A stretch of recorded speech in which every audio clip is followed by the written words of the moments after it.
Go ahead and say it. Go ahead and say the AFN intro. What's up? Come on, let's give us the intro.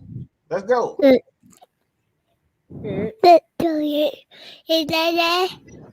Yeah. Yeah. Come on, give us some more. I know you give us some more. Oh, she saw that phone. She like, fuck up. All right, people, ladies and gentlemen, boys and girls, children of all ages. Degenerate. No, that's not it. That's not it.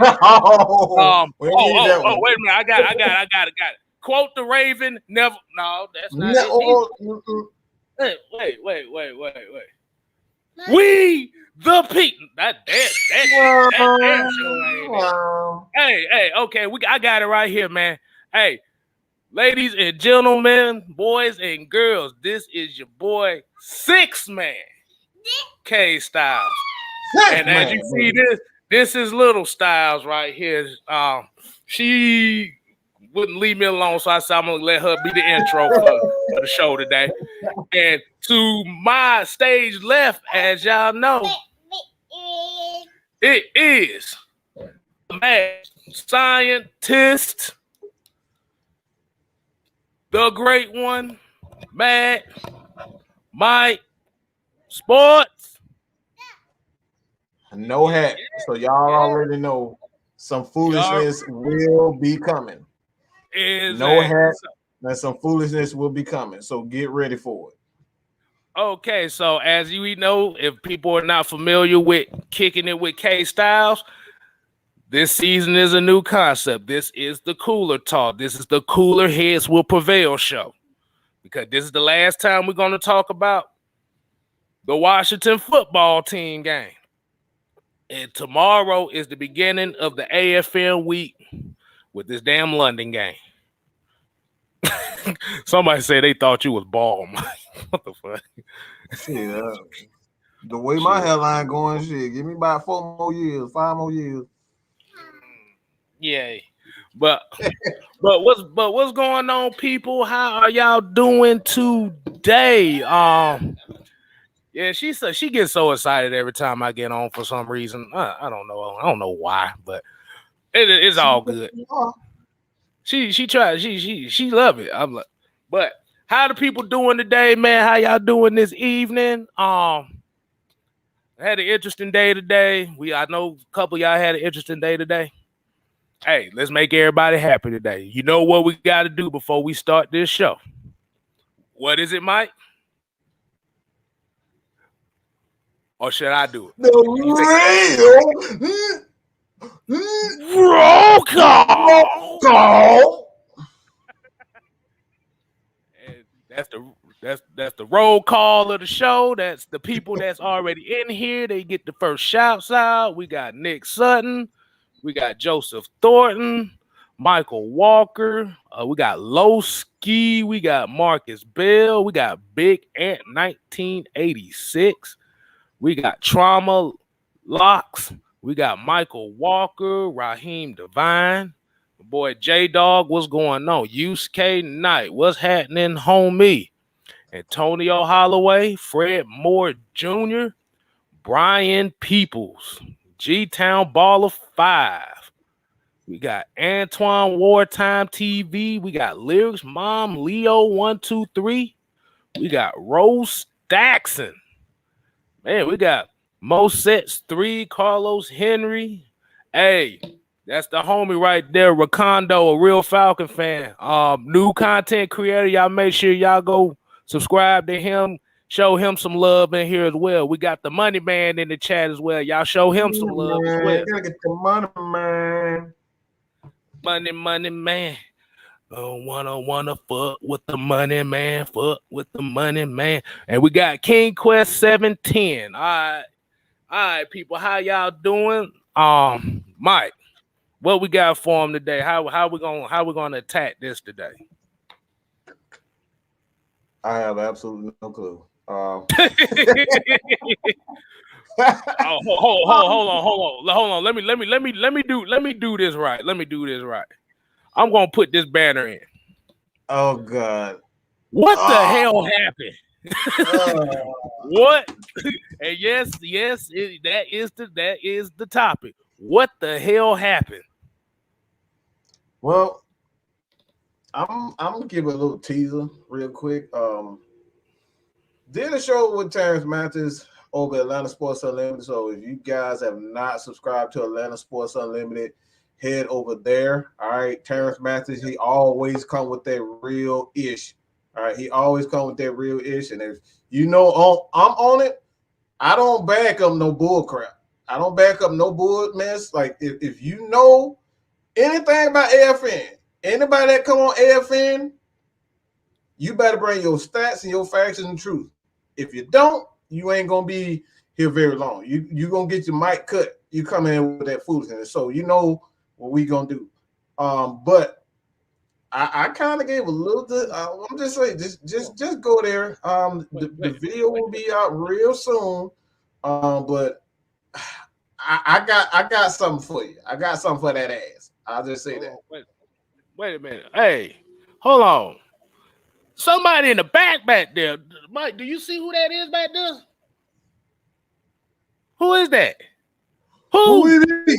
Who? It is LT. What's happening? What's going on, man? Appreciate you joining us, man. How you living, man? How you living? Man, you know, grind a day. That's how I do it. Yeah.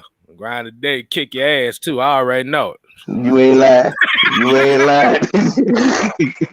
Exactly. So, man, glad you came in here because we was about to get into this game. Main thing is what in the entire fuck happened Sunday? As far as all right, for everybody that's watching, man. All right, I know it's going to be. It's not gonna be what folks want to hear.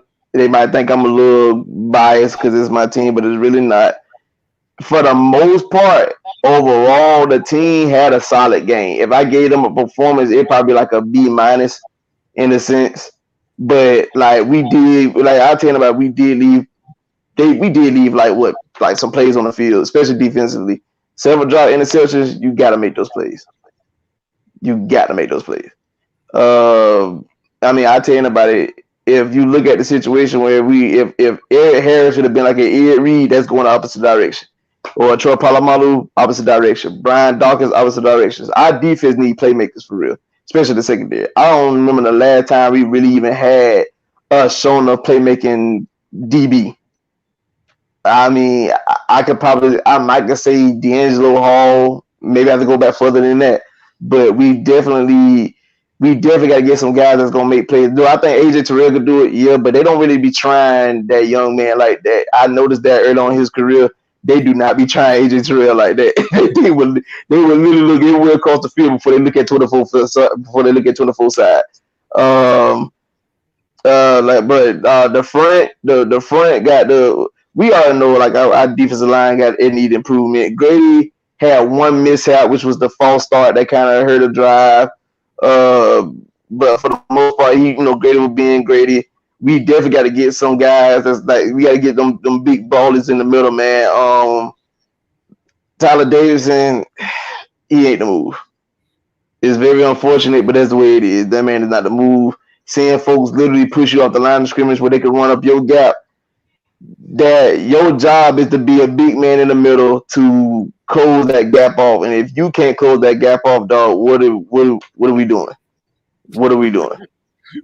So, offensively, whether y'all believe it or not, offensively, we played a solid game. Play call was pretty good. Like I said, a couple of mishaps here and there. A couple of mishaps here and there. That's the type of stuff that we had going on. For the most part, like that's probably gonna be its own segment by itself. Jesus Christ. That man really, boy, yeah, you gonna have you a segment by yourself. But I mean, like I said, the run game pretty solid. Apparently Arthur Smith done unlocked the hidden potential a Cordero Patterson, because I've never seen this man utilized like this. No matter where he was, like he was mainly a special team specialist. Even in New England, they did. Josh McDaniels can even unlock this potential from this man in New England, and he had Brady. He was playing with Brady, so like, yeah, look at it. Cordero Patterson literally have what, 5 touchdowns on the season. Yeah, he had two. Yeah, he had two. Yeah, he had 2 against Tampa, and he had 3 Sundays. So yeah, he got 5 touchdowns on the season. That man, that I don't know what Arthur Smith did. Well, what are he doing? But keep that up, because you definitely unlock that man hidden potential.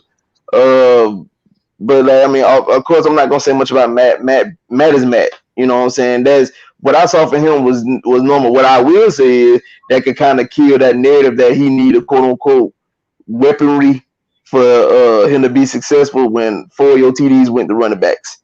Yeah, we could stop that. We could go on with that weaponry mess. so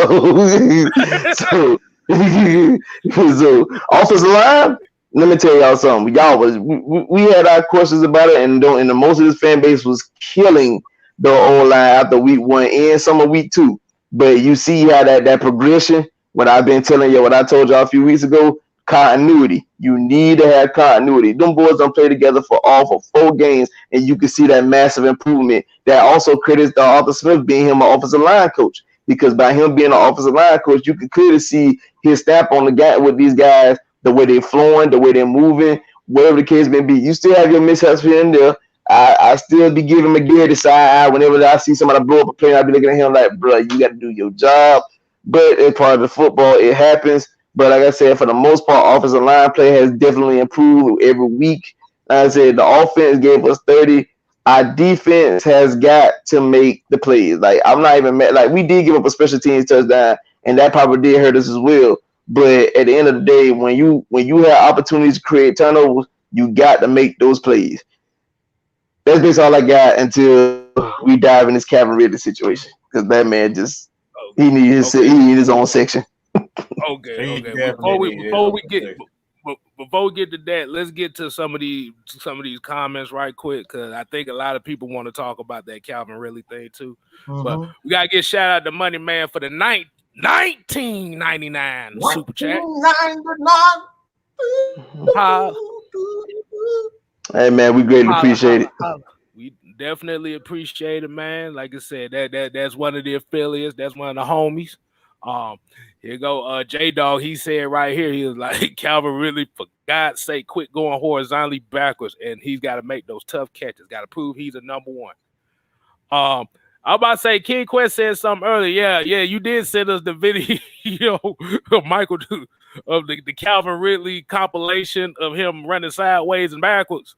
Yes, that was pretty hilarious. Let's see what else people got to say. You said he still said that was a fumble because he made a football move. Again, talking about the Terry McLaurin play. Yeah, my thoughts on that. My thoughts on that is because they gonna judge it off live speed. Slow motion, yeah, he caught it, turned upfield. Live speed, it was bang bang. So I could tell they were probably gonna end up overturning it. They were gonna keep it as it was. I hate it, but like I said, we all know the refereeing in this league, especially against Falcon games, it don't never be consistent at all.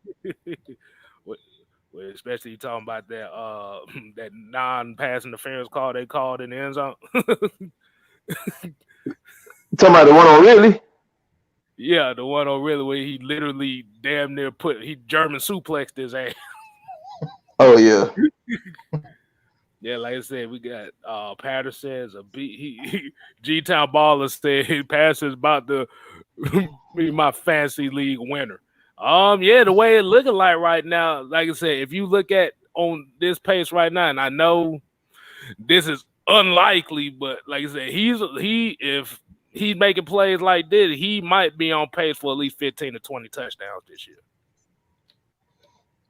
I mean, it would be far-fetched, but at some point they're gonna start keying in on Patterson. But when they key on Patterson, that's gonna open up somebody else in the offense.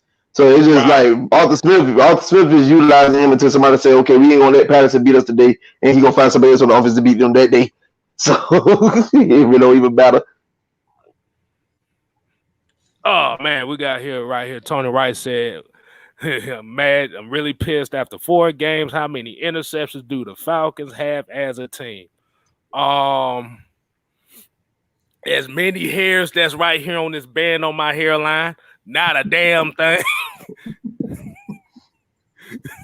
Hey man, No, nothing. let me say this, and I'm y'all already know how I feel about it. We're gonna go in that camera really. I gotta say Damn, we finna go into it already? no. I said Oh, okay. we're gonna get into that. We're gonna get into that. I thought you were starting. I'm about to say, dang, I thought you were gonna wait later on. No, We gotta wait later on. We gotta inch them into it. We can't give them everything right here. Then they gonna be like, what the hell are you watching the rest of the show? right. So we gotta set it here. I've been called out by several people by saying this, and basically what people have called me out is like, Mike, why aren't you keeping that same energy for the coaches versus the players? You are hard on the players, but you're not hard on the coaches. Well, this is the reason why. Coach's job is not supposed to aid you in running the ball. The coach's job isn't to help you tackle. The coach's job isn't to help you not strain your hamstring. The coach's job is not to help your ass look with 2 eyes and see McLaurin standing in front of you and not doing a damn thing. That's not the damn coach's job, okay?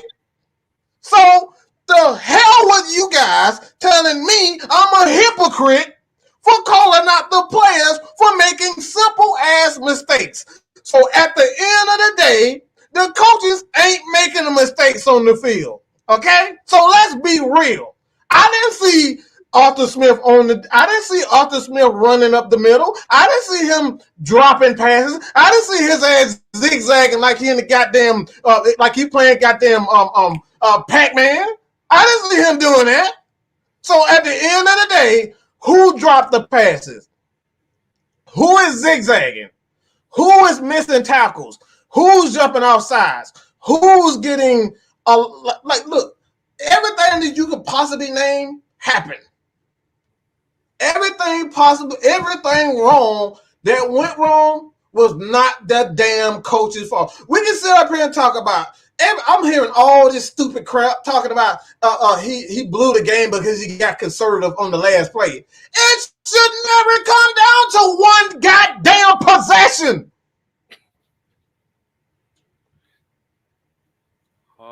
If you are blaming the damn coach for one possession, you got problems. Mike, check your pressure points. Points. Hey, look. See, we got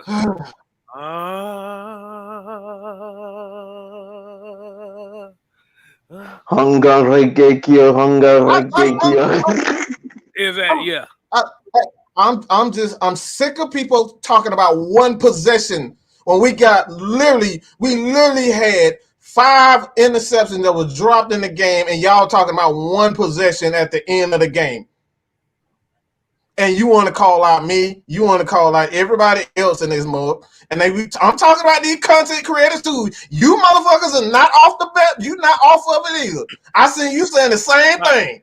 A lot of you was saying the same stuff. Mike, like I said, let's feng shui on it. We ain't gonna worry about this. This is the last time I got to say this. This is the last. Hey. Let's go. Come on. Okay. Come on. Because at the You're end of the day, supposed to go to therapy to work your problems out, not bank your therapist. Like I said, we're gonna use AFN as therapy here. And I saw one guy in here with his comment here. I'm not even going to address that because basically what he's trying to do is he's trying to call us a bunch. He's basically trying to call out black people, talk about our people. So we're not going to talk about that. But Hey, I can't see said comment. I don't my know. great granddaddy was white man, so I ain't no. Look, I'm a mutt. I'm a everything. I'm some of everything. So you can call whatever. So whatever. So we're gonna leave that. We're gonna leave that be. Like I said, the other content creators, they can say whatever they want. But like I said, just as know as here at AFN, what we got, the people want to hear what we got to say. They ain't worried about anybody else right now. Talking about you looking like Alizé and Hennessy. Boy, your ass. Hey, the hat off. I told y'all when the hat is off, anything can happen. So when y'all don't see a hat on, be prepared. Might have put it back on there. Here, let receive. Hey. I knew you was bro, you coming in here with that shit. That boy big gold. That boy big gold, bro. You about 2 years. Why the hell you think I did? That forehead is ridiculous. You just seen my baby in the beginning. That's all my forehead she got. They use that mic forehead as a landing strip. All right, man. But yeah. But I'm about to say, Mike, you can continue what you said, but let. Look, at the end of the day, coaches are supposed to put guys in position to succeed. They're not supposed to aid guys in making plays. So when you see guys missing sacks, like Dante Fowler on that last. It was Dante Fowler. It just wasn't him. They missed a lot of sacks. You know, they was double and damn near triple teaming Grady Jarrett. So I'm not gonna put Grady Jarrett in that category of missing sacks. Like Grady Jarrett was a man possessed in that game. They had no answer for him.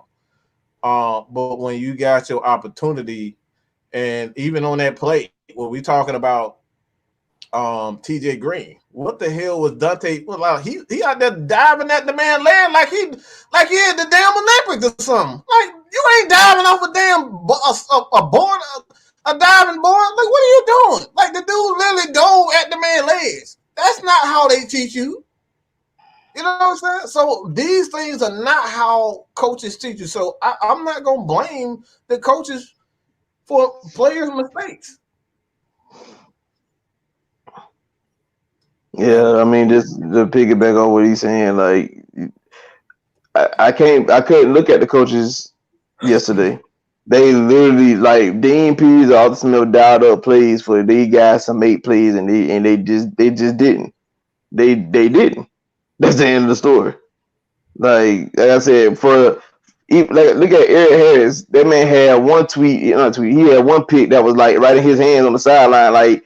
And the crazy part about it, I think it was Moreau that was on that side. He did his job by like disrupting the route. He pushed the receiver to disrupt the route. So he did his job. And then McLaren came off thinking like, oh, he ain't following me. I'm open.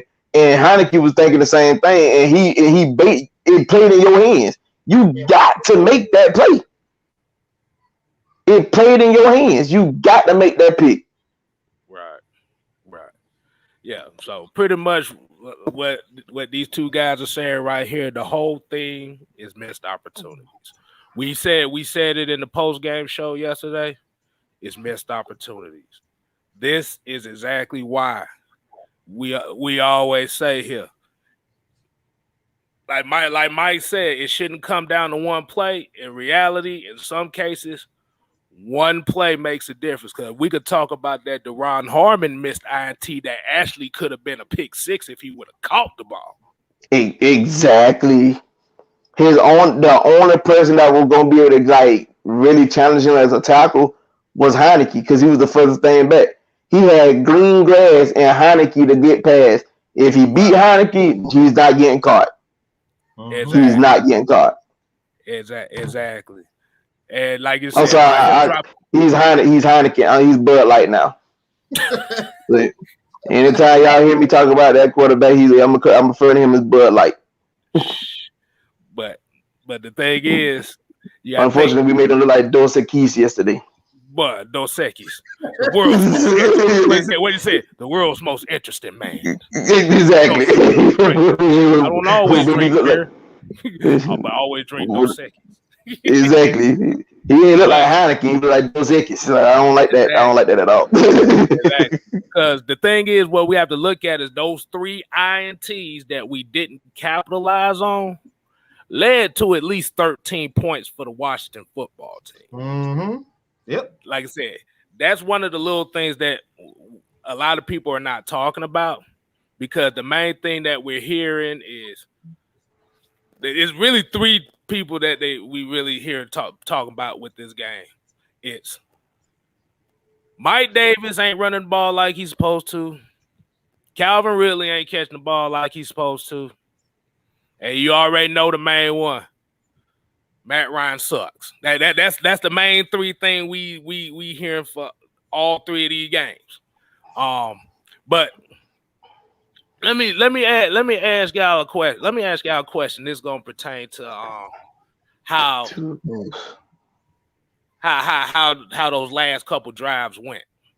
Okay, so offensively, do you think that they should have got Wayne Gallman more involved in the running game, especially when Mike Davis wasn't really being effective as a runner? I thought they did, but you can't predict that he's not going to make a play. Like, you can't predict. You can't call plays based on what he like, because he could. We see it with Saquon Barkley. We say that all the time. He can go 2 yards, 2 yards, 2 yards, 2 yards, 2 yards, and then bam, he got a 50-yarder right there. So you can't call plays based on what what he hasn't done, because that's ultimately what the running game is. You 1 or 2 runs away, but I think what he did, I think he did it, but it was a little bit too late to say, you know what I'm saying, like to really give him most of the carries. But as far as the season goes, I think you're gonna see a lot of Gallman. I really think. But dude, I mean, is Davis not really running well though? I mean, from what I've been seeing, he's been decent. It might not be like, oh my God, he breaking for a 30-yarder, but for the most part, he been doing what he's supposed to do. Trying to move the chains and getting positive yardages. The touchdown. The only reason why I say that too, because the only thing that I'm looking at with Mike Davis is more so he's looking for more contact than he is looking for space right now. That's what it kind of looked like at times. I ain't saying he ain't running bad, but especially when you have like certain situations where if you know a guy's only getting 1 yard of carry here and there, don't you want to kind of? I mean, we're going to see this later on in the season, but like I said, if Mike Davis is getting 1 yard of carry, and you got Cordero Patterson here making plays on the outside and in the backfield, and now you're establishing Wayne Gallman to kind of get a few carries here and there. Like if you feel, because that's why I said about Mike Davis. The thing that Mike Davis is doing right now is he's looking for more he's looking for the contact, but sometimes he's missing the holes because he wants that contact. Yeah, you shouldn't always want to contact. If you got the hole right there to run through it. Right. But I mean, you see him running better.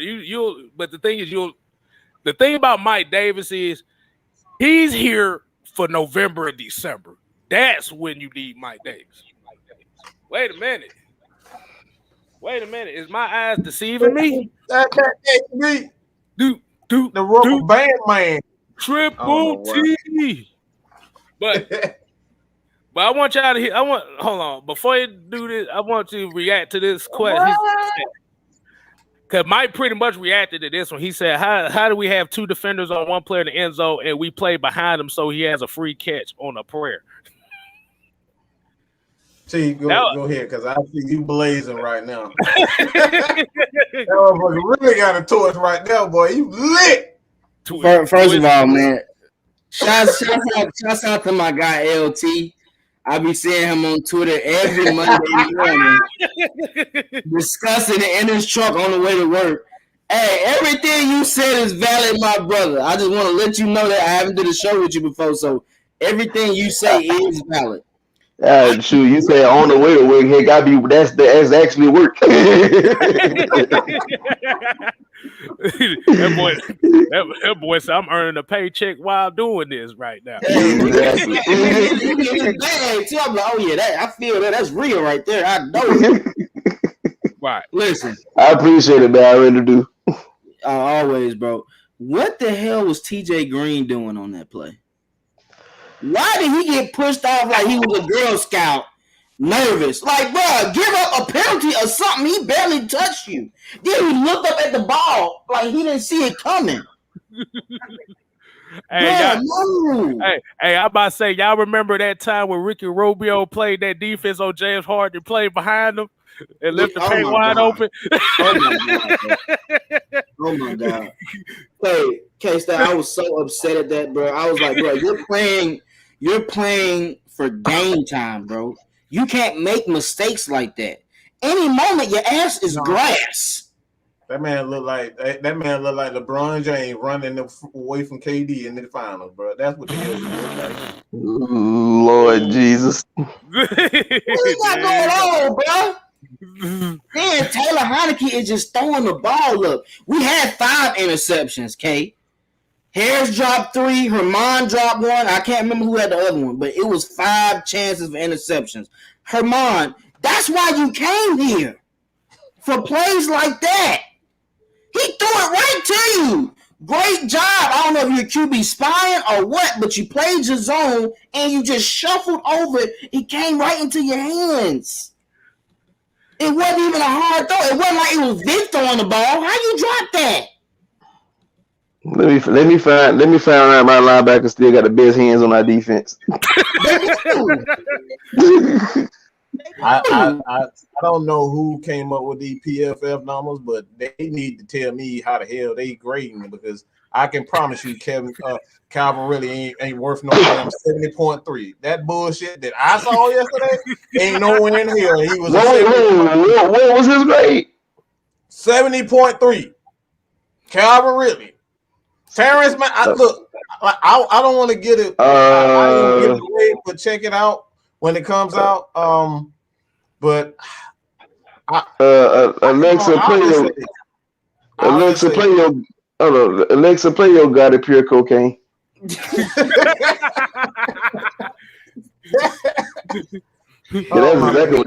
exactly what you smoking right now. I don't know how he got a 70.3, but PFF I don't know. I'm at a loss. I think they're adding the fact that he got those pass interference calls on that corner. I think that's what they're adding that into as well. They were low key bail out, so I don't even. 7 cards on 13 targets. Every other target was a drop. He dropped about 5 passes. He had 7 catches. 7 catches for 80 yards. 7 catches. So he had 13 targets. 13 targets. So he dropped 5 of them. 5 to 6 passes. He dropped for sure. I know. I watched him. And then people say Matt Ryan can't throw the deep ball. Don't start. It would have ran right into his hands into the touchdown. He's so nervous about catching the ball. He's trying to fall every time he catches the ball now, guys. That's how much he lacked confidence right now, and you can see it. It's brewing. It's brewing. You cannot do that, bro. I don't care what you say. If you're gonna be number 1 receiver, like you say in these press conferences, and Mike, you stated a legitimate fact on Saturday morning. It's not about being physical. It's about making those catches on 3rd down situations. They don't even go to them on 3rd down no more. Kyle Pitts has taken over that spot for 3rd down catches. At least until Russell Gage get back. Zacchaeus, how you drop that pass? He had one person to fake, and that's touchdown. It hit him right in the helmet, damn near. What? Hey, everybody need to be on the juggling machine. Receivers and secondary, y'all need to be on the juggling machine 24/7. Fabian, Fabian, you just played for this team last year. You telling me you don't know none of their routes? You don't know nothing Terry good at? That man was having whatever he wanted for dinner, lunch, breakfast, the whole shebang on Fabian's side.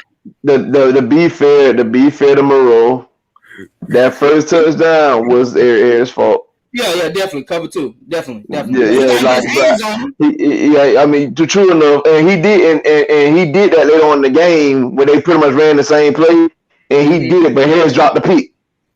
Like, Harris.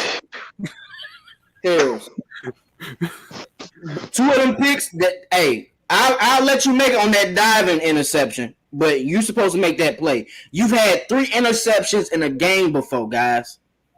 You cannot game blow like that. Then you got a calf injury after you drop the third one. You got a calf injury now? That's what happened. I forgot he did go after he dropped that third one. That's why TJ Green was in the game. Right. But you have to also kind of remember too, Isaiah Oliver going down was big for this defense. It hurt this defense a lot. It did because that was your rover. That was your guy. That was your sure tackler that you had in the middle of the field, outside of Alua Khan and Deion Jones. See, now you put Avery Williams in there, like I said, which kind of surprised me because I thought they would have went more of somebody with a little more experience. But well, we really don't have that much. They ain't suit up nobody else. Yeah, I mean, my biggest look, that's why I had to look back like, oh, wait a minute, yeah, they didn't have that. So yeah, so for a lot of people that still don't like Isaiah Oliver, you saw a difference here. You saw a difference in the mentality of the defense because, like I said, what's gonna happen with him? Yeah, that's my question. I know they said I think somebody said supposed to be like a knee injury, but my thing is because I haven't heard no reports on like how severe it is, if he possibly gonna be out. Because usually when stuff like that come about, they usually like if it's that severe, they immediately come out with a report like today. Like the day you know like whether he'd been out for the season or whatever the case may be. I heard nothing. So by me thinking like, okay, if I ain't heard nothing, then that means it's not so severe that he might be done for the year. He might just be out maybe a week or 2 or 3, and then he end up coming back. So it might be like an MCL, hopefully. We're gonna see if it's not too much damage and they just did the cart for the precaution. That's probably gonna be about let's just hope it ain't too serious, but. Right. Being on the card is not a good sign. I tell you that. So he was on the card. I think I missed that part. So he did okay. Yeah. They ain't even sure how he got hurt either. He got hurt on that blitz. He blitzed on the edge of guy, and JD McKissick picked him up, and when he got knocked down, his foot got caught in the turf and it turned his knee. Yeah. So that's he'd be out for. At least for a while. The judge at least. But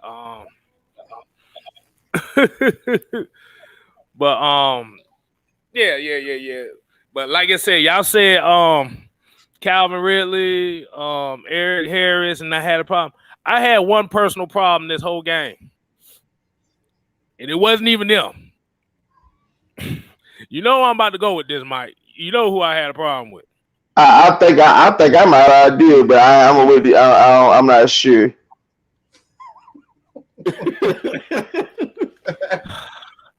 Tyler Davidson. Oh my God. Don't bring him up. This man done lost his dang mind. I'm just saying here. It was just crazy. It was just crazy. Hey man, we got some old people. Hey, it's Erykah Badu's baby daddy. Wow, you really just said it. This dude. He give me a different version of Erykah Badu's boyfriend. I got baby. I'm gonna keep hey, look, you gotta keep it fresh around here, man. That's why we do it over here. They don't know what they're gonna get. Yeah, but yeah, I don't know how you came with that. I just want to know like where your dashiki at. Oh no. He ain't gonna be wearing no dashiki, boy. He gonna wear a genie turban. He gonna get some golden flash hammer pants. Growing plants. he gonna have a shirt with her face on it too, Black. It's a big area. You know what, Kstylzz? Now that you said it, now I gotta get one. Now I have to. With just Tyrone on it or something. Yeah. Just have Erica Badu's face just looking like. Just have her eyes. Don't even have a face. Just have her eyes. So everybody. Hey, man, like, there are times when you need someone. I will be by your side. Kstylzz Twisted Toy TV. Everybody head over there and hit that subscribe button. All right. Support these guys. Help them get to 500. 500. That's all it is. All right. We just need at least 30, 40, 50 of y'all to head over to their channel so they can get to 500. So go ahead and support those guys, man. We are I'm 1,500 right now as we speak. We got Twisted Torch at the 500. Oh, so he already okay. I got it. Hold on. Let me make sure. Let me. Whoop. There it is. Wow. There it is. Whoop.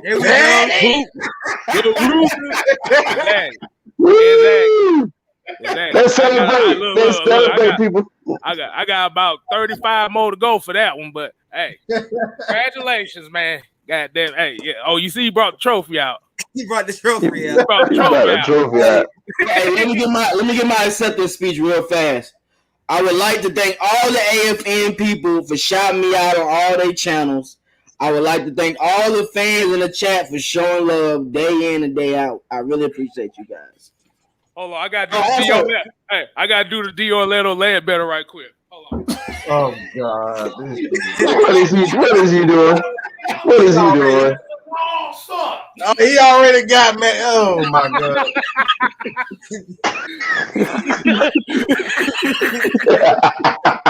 Dude, boy. Oh my God. Did y'all talk about Steven Memes yet? No, not yet.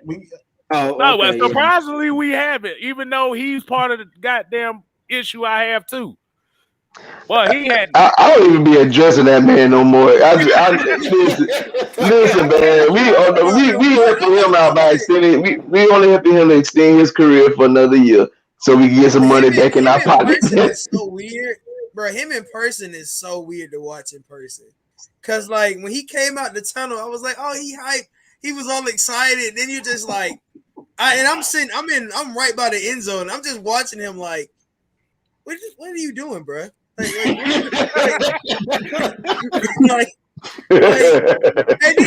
Dante Fowler. Okay, I got to see like up close and personal these people's get offs. Like they like he's quick. Steven Means got to be the slowest outside linebacker I've seen ever in my life.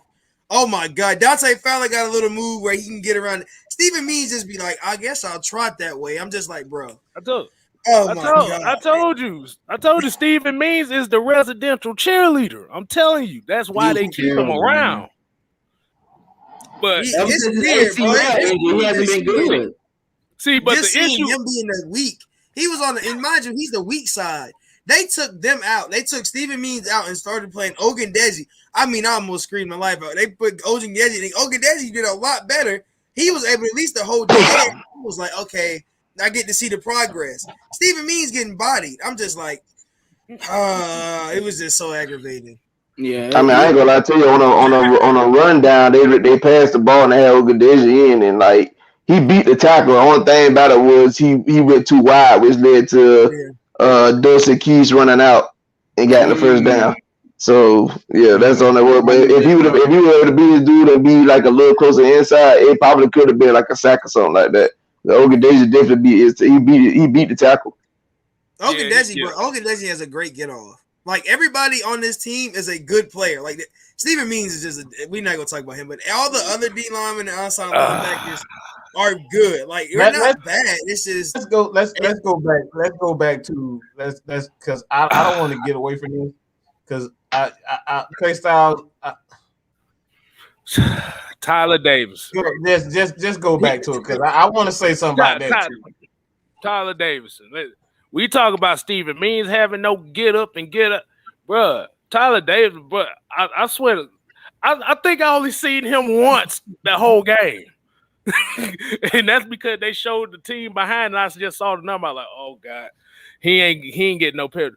And the problem is with him is he's supposed to be the run stopper. But he's the same size as every other defensive lineman we got. Mm-hmm. Yeah.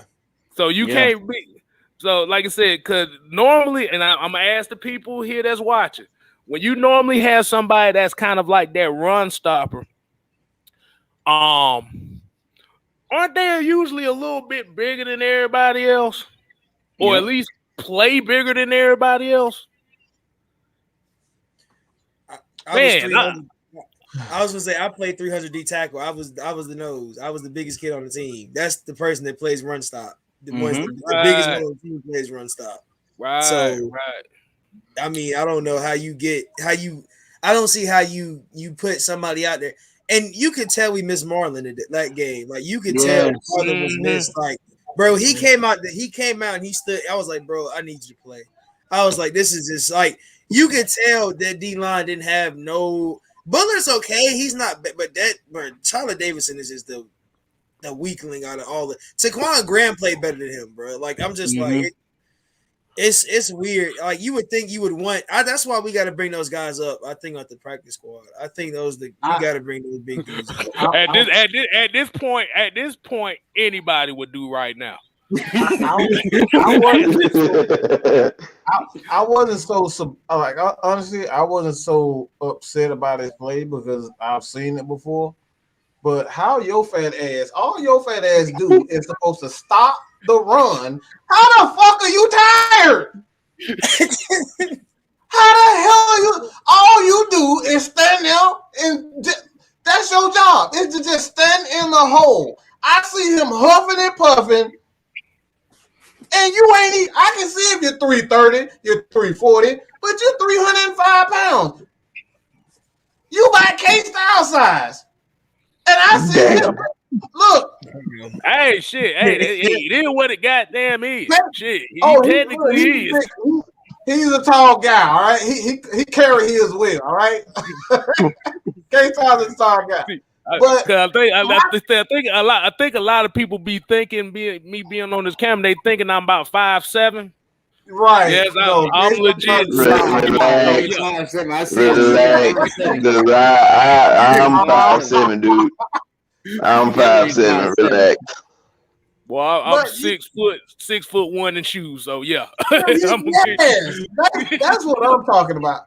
I'm upset that your only job, you're not supposed to run after the quarterback. You're not supposed to sack the quarterback. All you're supposed to do is stand in the middle and not get pushed around, and you tired.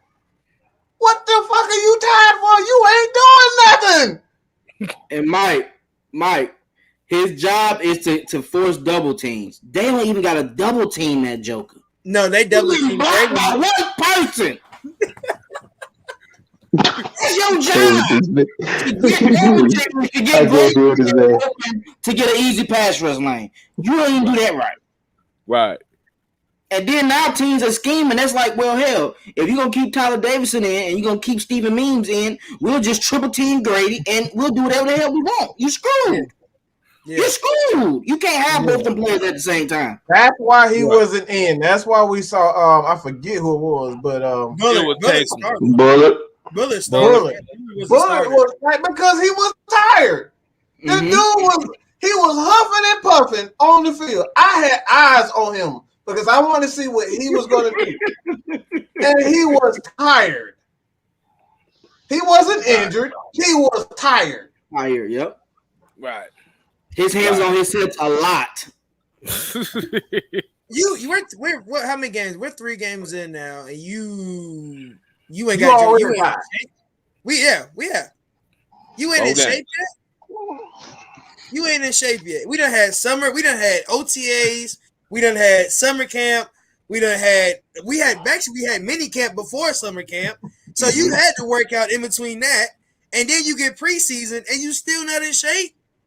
You ain't. That's no excuse at this point, bro. Get it. Now we're a month into the season, and you still ain't in shape. Hey, look, he was working out all right. He was working out at Stevie B's. That's where he was at.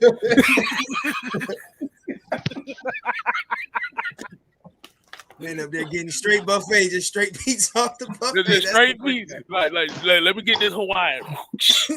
Hey, listen, bro. That I'm to the motherfucker point I don't need to see him.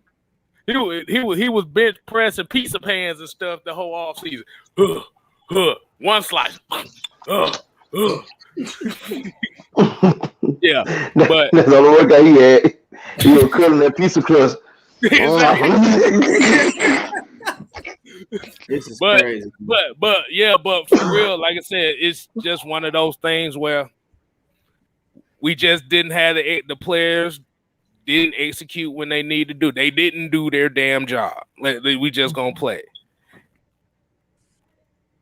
And that's the easiest way to say it. They didn't do their damn job. And they gotta stop saying the coaches messed up. DPs put this team in position to make a phenomenal jump week to week. You cannot drop 4 interceptions and think you're going to win that game. Let's just be honest.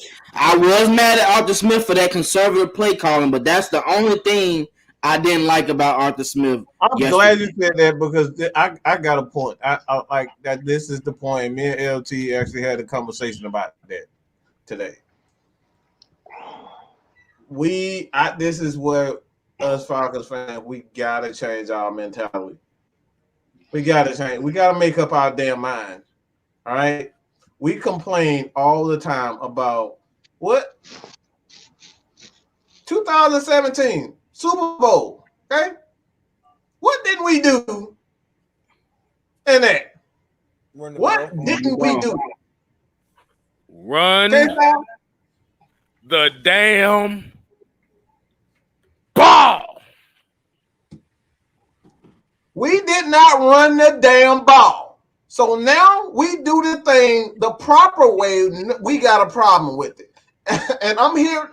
And the reason why I say that is because you're supposed to do 2 things at the end of the game. This is not a one side. You're supposed to, it's actually 3 things. You're supposed to punt the ball. You're supposed to run the ball. And you're supposed to play solid defense. If you run the game don't work, you got to punt the ball well. And then you got to play defense. Those are 3 elements to winning the game. All 3 phases got to get into, finish the game. So if you got one element that fails, again, you got offense, they don't do their job, and running the ball, that's okay. I got the special teams. Special teams supposed to pin them into the 5-10 yard line, somewhere in there. Preferably be, 5-10 yards. But you're supposed to play solid defense. So this is a team game. I don't want to hear nothing about when we lose games over and over and over again because we don't run the ball, and now we get a damn coach that runs the damn ball. Y'all got a problem with him running the damn ball. So what is it, Falcons fan? What do you want? Well, that's a tough one for me. Now, if our defense is making plays, I'm cool with running the ball. Me per se is I wouldn't run the ball on first down because they're already expecting that. If your line isn't blocking, don't go anymore. I got a rebuttal for that.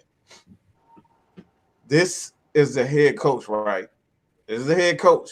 Your head coach is supposed to do what? He's supposed to believe in his players. If I'm not right. So if he doesn't believe, if he turns around and throw the ball and then put those guys in a position where the clock isn't run out, whose fault is it then? Is it the coach for not doing the proper thing and running the ball, or he's not believing? You don't come out throwing the ball if you don't believe in your defense. You don't come out throwing it if you believe in your defense. Because you actually leave more time on the clock.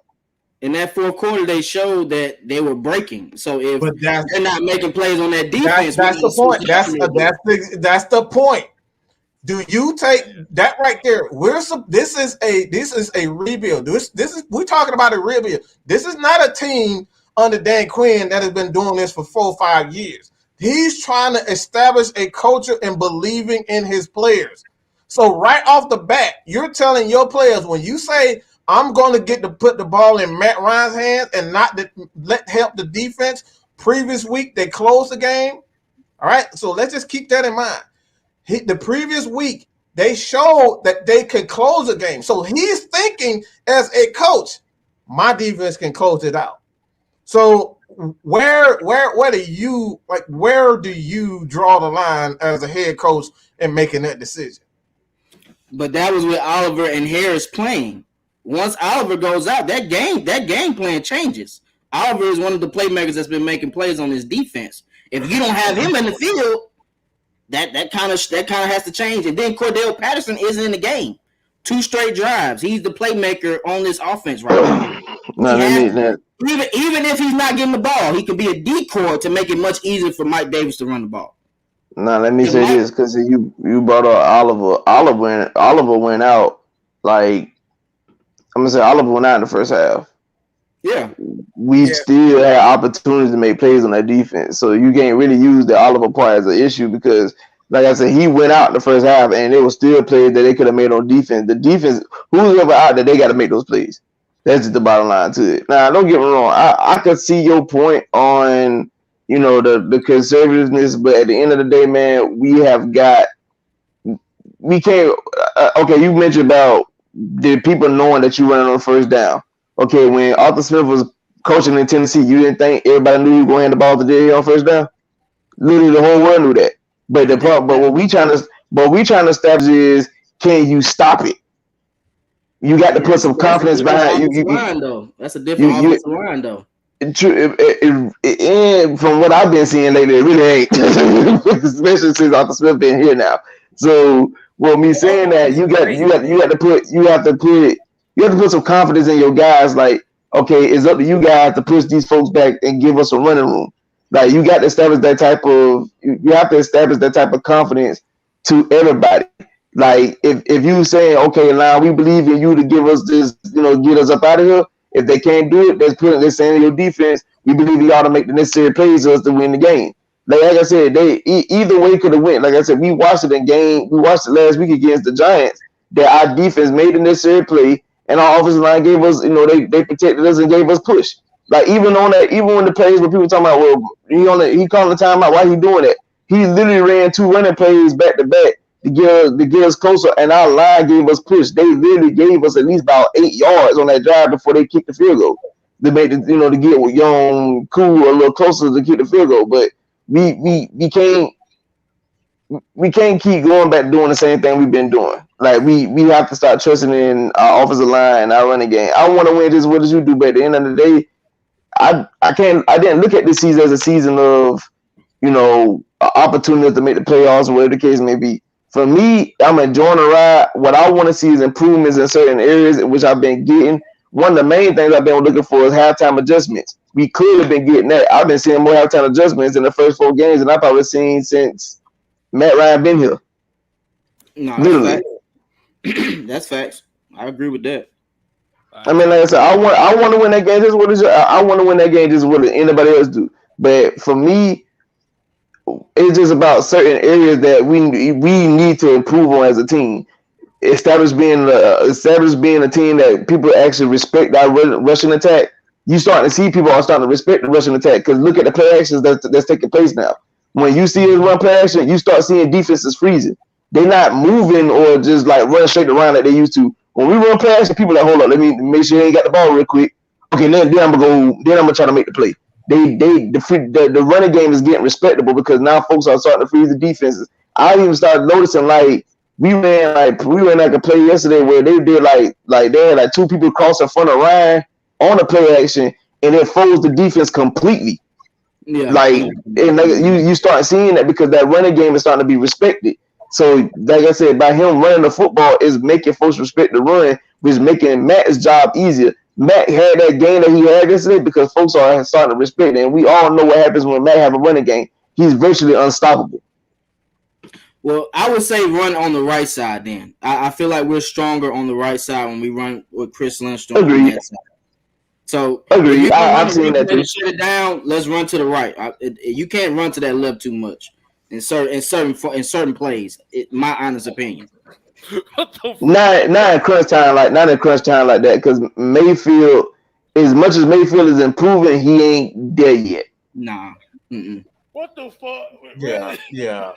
Because like I said before, this is about we gotta understand that this is and this is what LT and I want to get call on Tyrone. I want to get his take on this, but this isn't a playoff team.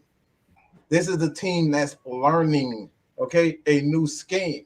So the reason why I brought up that, it's like, yeah, we're talking about, we're trying to win the game, but at the same time, he's a realist. This team has to get down to basics before we try to open up the playbook. This is what Dean Pease was saying the entire time. This is why Richie Grant is not playing. This is why Frank Darby is not playing. These guys have not gotten the basics down first. So why would you put an offense in a position where they don't? I mean, we're seeing in the passing game. It's a reason why he wasn't passing the ball. Calvin really ain't doing him no favors. He's dropping everything. So do you really, my thing is, do you really want to pass that ball in that position? Tyrone. Yeah. Okay, Tyrone, go ahead. Go ahead.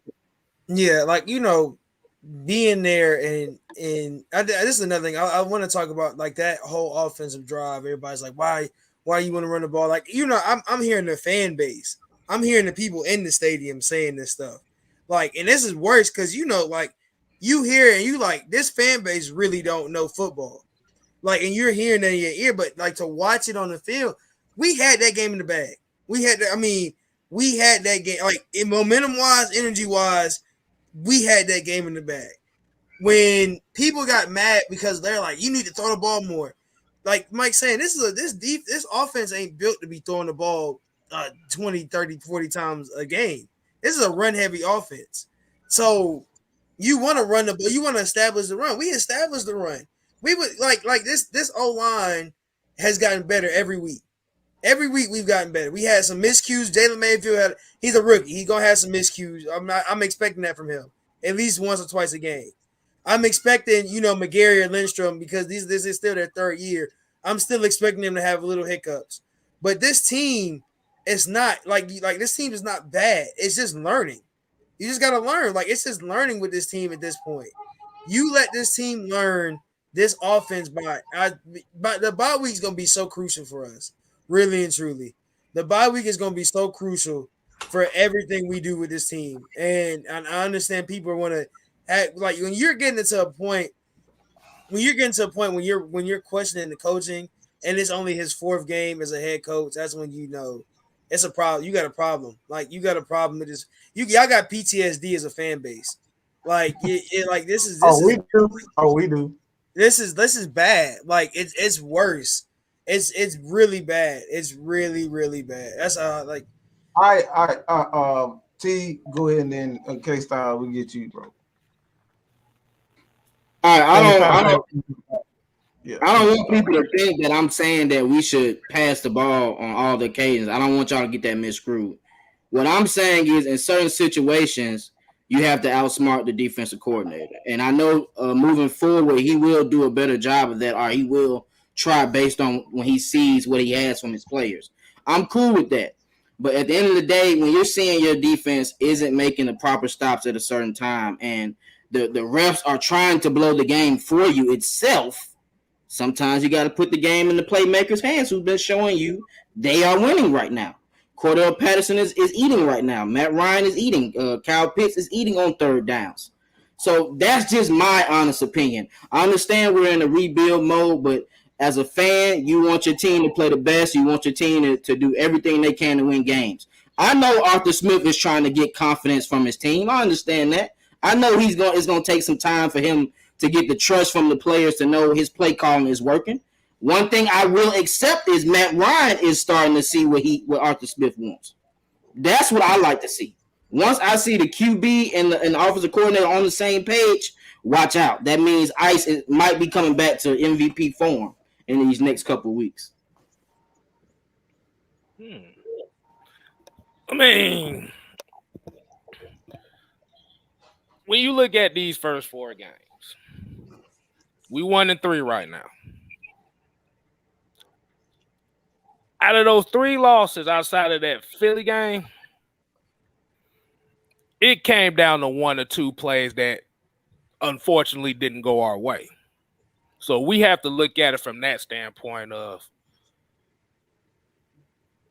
just unfortunate stuff happened. But like the panel's been saying all night, it's all about the improvement. Like I said, if they was playing like they did the Philly game, these 4 games, then we really got a problem. Yeah, facts. We really have a problem if that go down like that. But the main thing that I would say is, and we're gonna discuss it tomorrow, but dropping that game against Philly and dropping that game this Sunday really makes that London game a desperate win or go home situation. And that's one thing, especially when you have a young team like this, you have a young coaching staff like this. Like I said, you don't want to give them that mentality. You don't want to give them that situation of, oh shit, if we don't win this game, now we out of it. Because you don't know how the young players are going to be like. So this is where the veteran leadership is definitely going to have to step up. This is where Grady Jarrett's going to have to step in. This is where Deion Jones, this is where Matt Ryan, this is where Jake Matthews is going to have to step in. This is where Calvin Ridley is going to have to step in, because now we're really going to have to focus on the leaders being the leaders and pushing these guys to get to that next level. So, as far as the play calling in the last drive, but think about that last drive. And this is the one thing that we meant to talk about yesterday before that situation happened, was the delay of game call that wasn't called. They usually call that. Now, we could talk about that last drive, but think about it. If the referees would have actually did their job and allowed them to get up and spike the ball and have about 12 seconds left. Man, Ryan got at least 2 more throws. He got at least 2 more throws. Exactly. Because you can make one throw for at least 8 yards to get it closer, and now you're not putting a Hail Mary situation. Yeah, I got a question though. How do y'all feel about them not kicking that field goal and going for 2 points? Because if they did, we would have only need the field goal to tie the game up. Oh, I want to hit that, but first we gotta hit a couple of these super chats here. The Fred Butt said Matt Ryan's an MVP, let him win the game. And definitely, like I said, $2 super chat, holla holla holla. And we got Sharika Richter with the $5 super chat. $5 holla. Holla holla. She's like, I can honestly say that I've seen a lot of improvement week by week. Yes. I still think this is a 10-17. I might be the only one left in the world to think that, but I still think of it. Even if we win 8 games for me, I just look at it like I said, I just want to see the improvements in the area that I want to see, and I've been seeing them. I do want to touch on the Fred Butts comment. I understand Matt is MVP, and you want to put the ball in to win the game, but Matt been saving our franchise since day one. It's time for somebody else to take over. That's where the conversation, like the picture that I think we all have to get, and I cannot underestimate this. Cannot underestimate this point. This is not the same team. We got Matt Ryan, we have Calvin Ridley, we have Jake Matthews, we have similar guys, but this is not a passing team. That's not what he came here for. He didn't come here to draw up a bunch of passing plays to get Matt Ryan the ball, to get Calvin Ridley the ball. He came here to implement a solid run game, improve the offensive line, and to get touchdowns in the red zone. That's what we need to really focus on. That's his strength as a play caller. He's not Sean Payton. He's never going to be Sean Payton. There's only one Sean Payton. And that's the thing. We're so used, and I don't know who said it, but we have PTSD. Because everything that is a Falcons fan, we know when we get down, we need to put the ball in Matt Ryan's hands.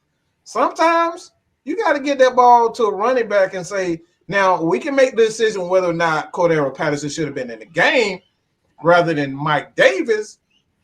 But we cannot continue to look at Matt Ryan and say, all right, Matt, it's time for you to win the game. You know what I'm saying? And I think that's what he's trying to establish.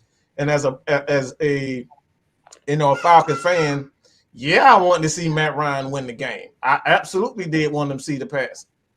But how are we going to improve as a team if we keep leaning on Matt Ryan to save the day?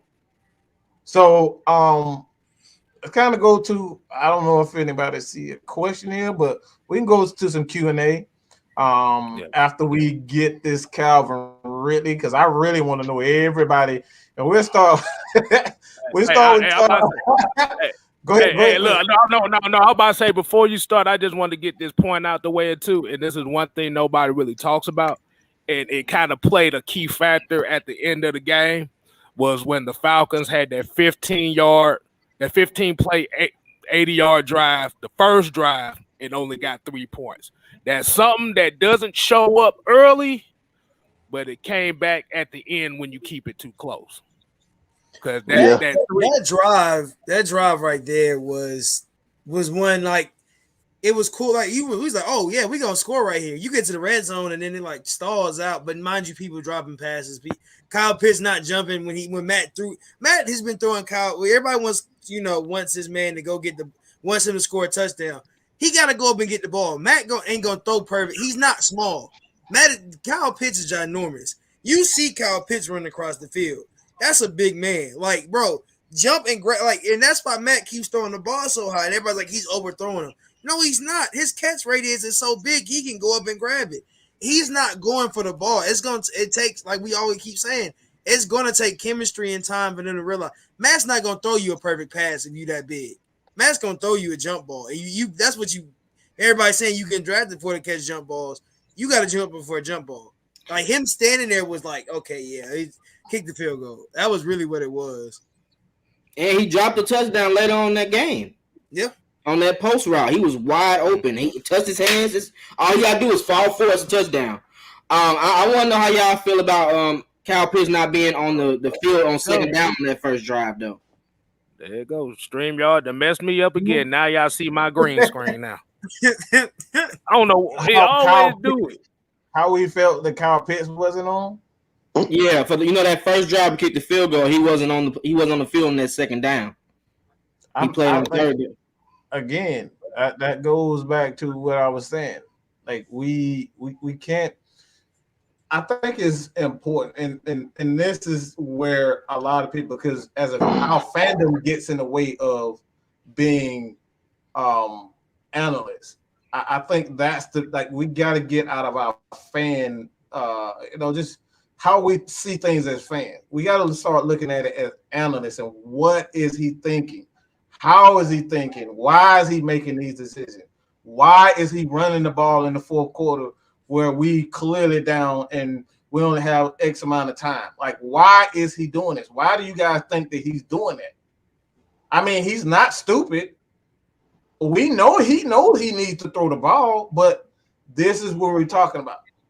He's obviously trying to establish a culture, and we've seen it. This is why I say Matt Ryan, we're trying to conserve. Matt Ryan is not going to be here around for 4 or 5 years. He's not going to be here. We need somebody to step up. This is why I'm so angry with Calvin Ridley. Someone has to step up besides Matt Ryan. We can't continue to rely on him to save the day. Or else, why do we trade Julio Jones away? If we're going to rely on Matt Ryan to do it, why the hell are we trading Julio away? You see what I'm saying? Like, these are the things we're talking about. So, can I add to that? Because I also feel like in that instance, like you, at the end of the day, Matt can say the game all day, every day, but eventually he's gonna be gone. He's not gonna be here forever. That's number one. Two, in order for you to be a title team, your defense has to truly close out games. That's it. That's the tweet. Your defense got to make the plays to close out games. Because sometimes your QB ain't gonna have the best game. We watched it in the Super Bowl against with the 49ers and the Chiefs. Mahomes didn't have the best game. He made some plays late, but he didn't have the best game. But when it came down to it, be that as it may that, Shanahan was a dummy and didn't run the football like he should have. But when you pass the ball, that rush got to Jimmy G. And when they got to Jimmy G, that led to them putting the ball back to starting to warm up offense in Kansas City. Your defense got to make those plays. If you want to be a title team, your defense got to make plays when it's necessary, even late in the game. Like I can't keep looking at Matt go out there and like, here you go, Matt, take us to the promised land. Like, he done that enough. Your defense got to do something now. They can't be the team. They can't have Matt go out there and give you 30 points, and your defense is the one that's causing us to lose the game because you're not stopping the person when you need to make the stops. That is horrific. Yeah. So, yeah. And that's the only thing. That's the worst part about it is that we don't want to keep putting Matt in situations where Matt gotta win you games. He is 37? 36. He is 36. That's like, look, and this is not to compare sports, but look at LeBron's team right now. And he's 37, 36, 37. Look at his team right now, what they done built around him. And they don't need LeBron. Okay, I know you're a Lakers fan, but you still got a team. Oh, and they don't want to see LeBron carry that team. You don't need. You want to see LeBron do great. You know he's a great player. Matt Ryan is a great player, but you got to have a supporting cast, and his defense has failed him enough in his career. Like you gotta make this defense put some. You gotta put pressure on this defense, man. You had to. Like this game was the part where you had to be like, "Hey, D, this is your game to win," and they did it versus the Giants. And we get to this week, and we just had one. We had to get one of those picks. We just needed one of those picks, and that would have won us that game. Really and truly, just one of those picks. I'm wondering. T's point. Go ahead. Go ahead, T. Go ahead. I was wondering, do y'all think Kyle Pitts can't block in the red zone or something? I don't think that's the problem. Like, honestly, I don't think Kyle Pitts is the problem. But why you drafted him? You didn't draft him to block. But I'm saying, I hear what you say. I'm saying I don't think you do though. I think you're taking it the wrong way when I'm talking about the red zone. No. I'm saying he needs to be in there just in case, so it can be a pass or run. You keep the defense guessing. If Kyle Pitts isn't in the game, I'm not speculating they're gonna throw the ball. And that's the problem because they didn't. You know what? And I'm glad you said that. That's not me thinking from a fan's perspective. That's me thinking from an analyst. No, I'm saying this. Someone has to like you said that. I ain't gonna lie to you, bro. Don't say that like that, though. It kind of seemed like you were saying I'm not an analyst. I'm thinking like a fan, and that's not what it is. No. That wasn't it. I'm saying somebody has to step up besides Matt Ryan, because we expect Matt Ryan to do Matt Ryan things.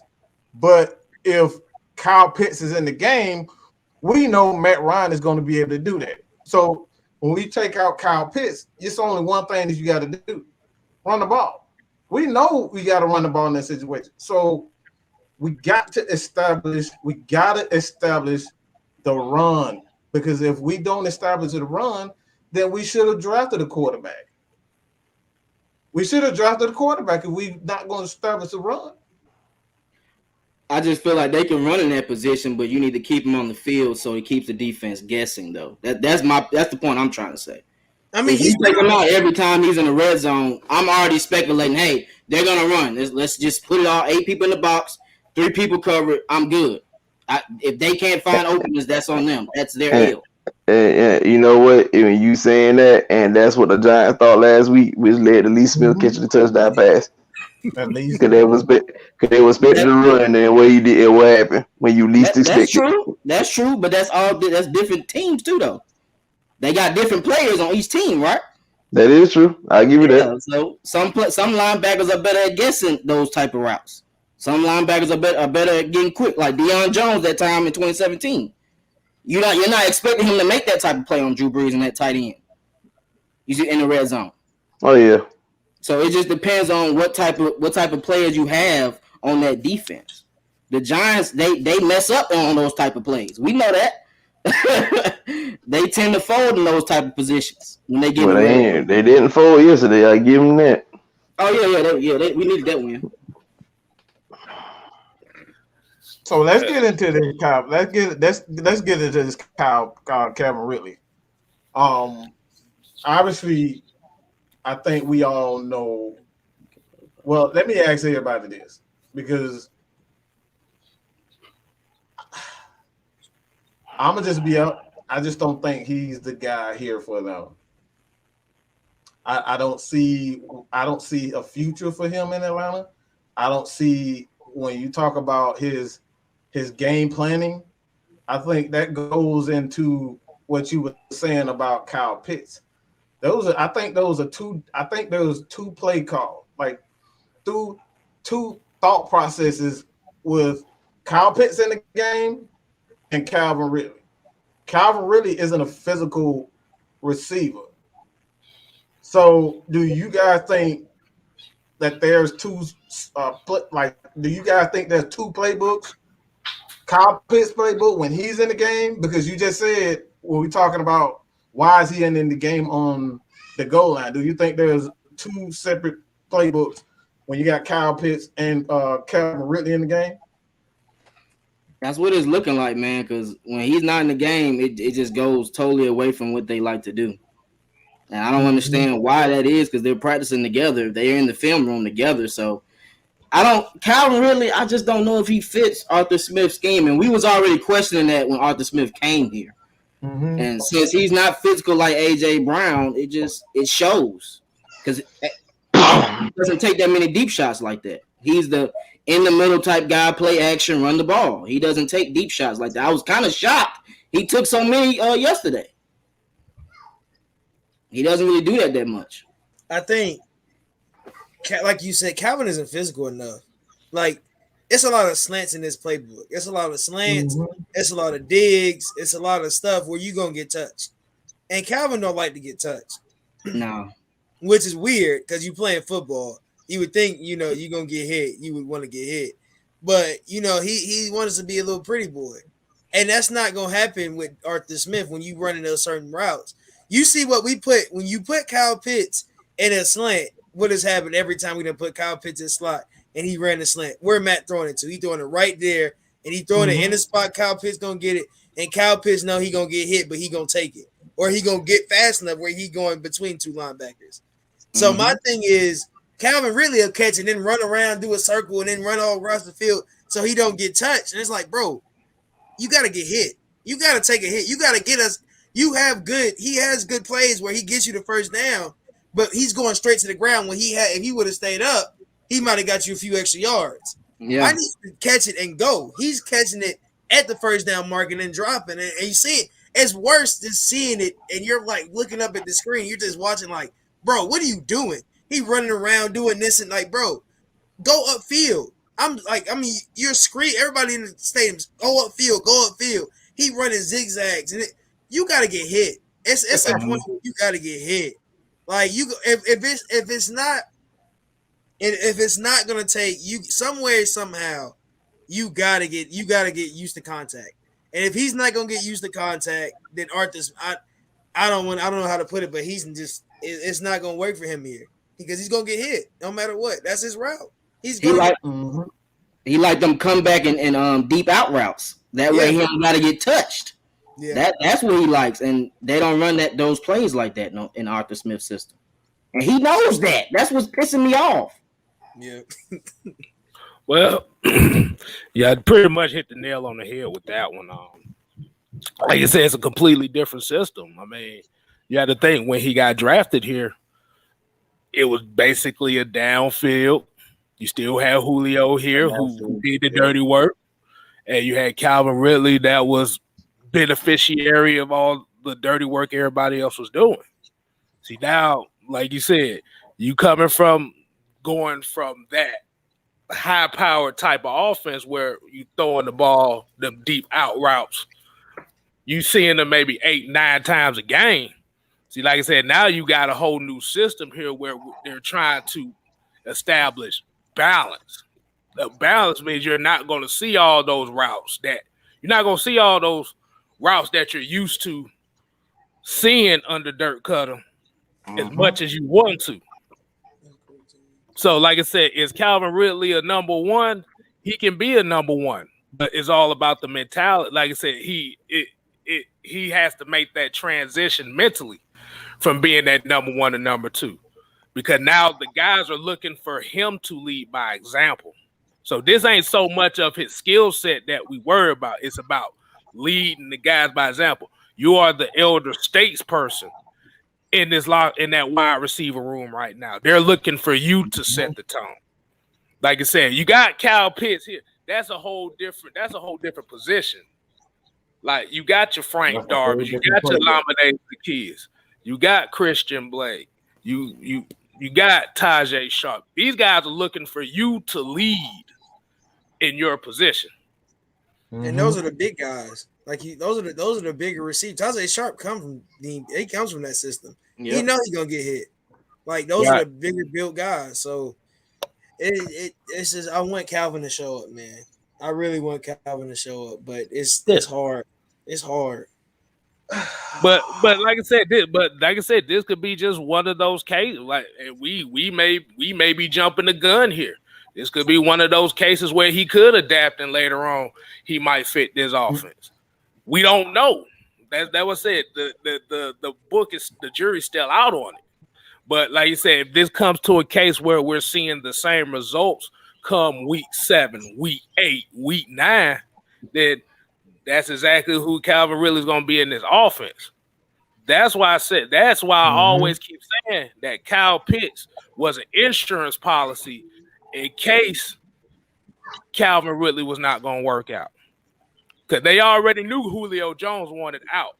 That's the whole. Trust me, I think that's the real reason why they drafted Kyle Pitts. Because they knew Julio Jones wanted out. So by not picking up the 5th-year option on Hayden Hurst, think about it like this. Let's say if Calvin Ridley doesn't work out, if they decide to re-sign Hayden Hurst, that's a lot cheaper contract than what you would pay for Calvin Ridley if you re-sign him to a deal. Can we use him though? Can we see how he looks in this offense for once? Who, Hayden Hurst? You saw quite a bit of that this past game. I saw quite a bit of it. That's why, like I said, if you actually looked at it, like Hayden Hurst didn't get as many targets as you would wanted him to, but he was getting more. He was getting more looks. Yeah, this game than he got beforehand. So I just don't think this. Like again, I just don't think there's. My bad, TJ. Go ahead. I was just gonna say, you just got like Big Red. You just have to watch. Like he's turned into a role player, and I like that from him. He ain't out here worrying about if he getting targets. He gonna go out and he gonna show you what he want or how he gonna. He been playing in the past when he's in the big tight end set, which is funny. Like they have Lee Smith and they still bring out Hayden Hurst. Hayden Hurst goes with every tight end on the field, so he's a weapon no matter if we go with Lee Smith in a route. or we have Hayden, like Kyle Pitts out there in the route. Either way, Hayden Hurst is on the field. So he's realized what his role is. So that's the only thing I think for him.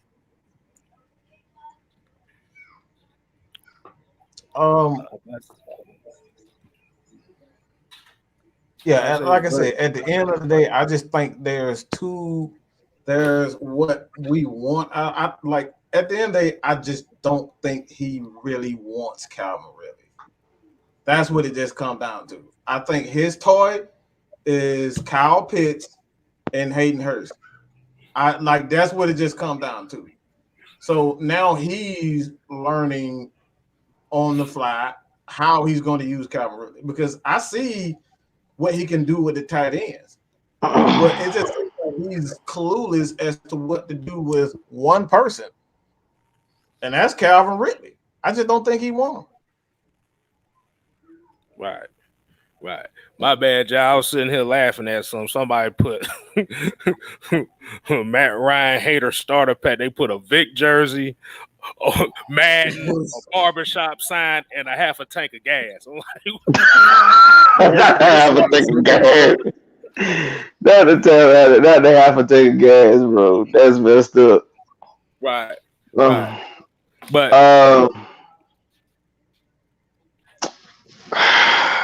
oh my God, this man really.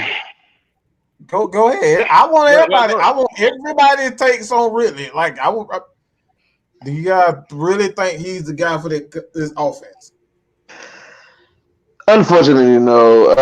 This man here has really. I know one of you guys. I think it was Terry. I think he said that maybe like it's something to do with like really being our future or whatever. No, it was Kstylzz. He said, we might be jumping the gun. No, we're not. This has really been really his whole career. Even in the Derek Cutter offense, where you throwing the ball to the sideline, we watched this man literally shy away from contact. The first time of me witnessing that was against the Saints in 2018.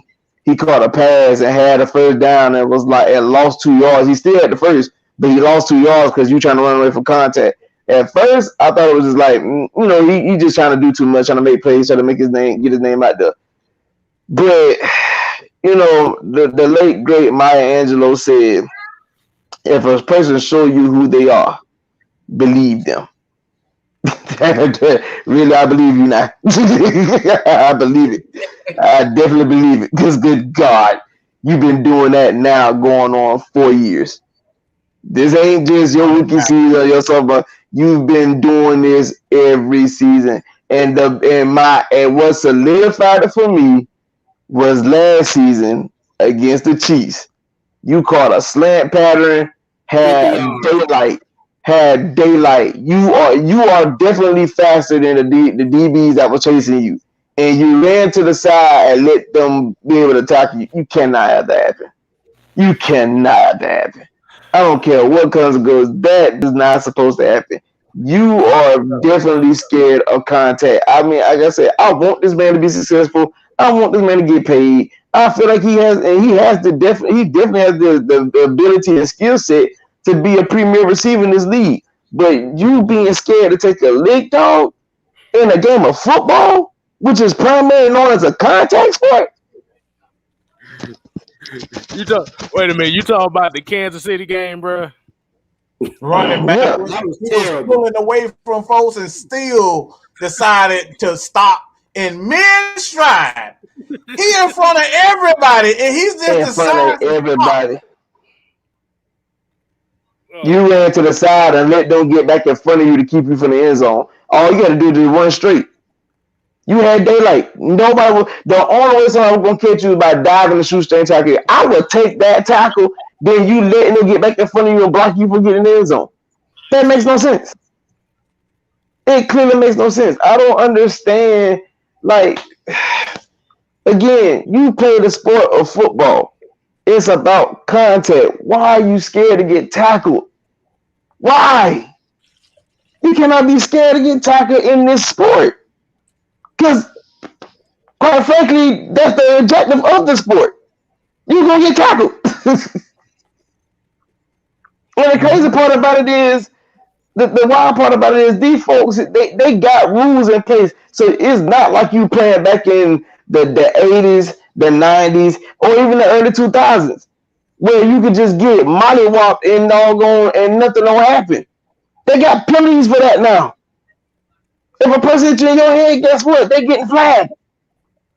If a person hit you, if they catch you off guard, they hit you, it's a flag. Boy, they protecting the offensive players, man. If you are scared, why are you scared, dog? He Why? don't even know. He don't even know. Why, Lord? He did that versus Tampa too, right? Where he caught that crossing route and the field just opened up and he went on the outside instead of just going right up the field. That's You can't do that. That's what we're talking about, T. I honestly believe there's two playbooks right now. There's a playbook where he's experimenting with Calvin Ridley, and there's a playbook with Kyle Pitts. But like I said before, these are not his tools. These are not his players. This is still Thomas Dimitroff's team. So until we get rid of most of his players, if not all, we're not going to see what he can really do as a play caller. Because that's the reason why Jared Goff is gone. I don't think that was really his I don't think I always forget his name, but McVay. I don't think that's his. I don't think that was his quarterback. No. Now we've seen it. You know what I'm saying? So like I think there was two different playbooks. We got a playbook for Calvin Ridley, and we got a playbook for Kyle Pitts. But I think what you're saying is the hell with Kyle. At this point in time, we got to see what Kyle Pitts could do. We already know what Calvin Ridley could do. We need to see what Kyle Pitts. And I actually totally agree because I just don't want Calvin Ridley here. I don't want him here. He got to go. I mean, the play you mentioned that was against the Giants, where Matt hit him on a crosser, and all he had to do was just turn up field. Yeah, you had like several defenders closing in on you, but you had enough room to just run up field, lower your shoulder, and get a first down. You literally ran to the sideline. They called it, and you was like, "I'm gonna just fall right here. I don't want to get hit." Like, no, you can't do that. I ain't talking about that one. You talking about the zigzag route he did versus the Giants. He had a similar play versus the where he picked up like 20-something yards, but the field opened up versus the Bucs, and he just chose to go on the outside because he had a blocker, and he picked up like 20 yards. Yeah, that was also the play when that was against the Giants too. That was the answer. It was the same one where I think it was the end zone. He had the all he had to do was go up against the Bucs. He was in the end zone, and all he had to do was go up for the pass, and he kind of short on it. He didn't even go up for it. So like these are the things I'm talking about with Calvin Ridley. Yeah, he gotta be better at that. Especially he's getting 100 million. I can tell you that now. Though. He might as well cancel that. Unless he go to a team that actually throws down the field a lot more. He gonna have to go to the Lions or someplace like that. Who was his coach in college? Who was his OC in college? Steve Sarkisian. Was it Stark? Yeah, Stark. Yeah. Yep.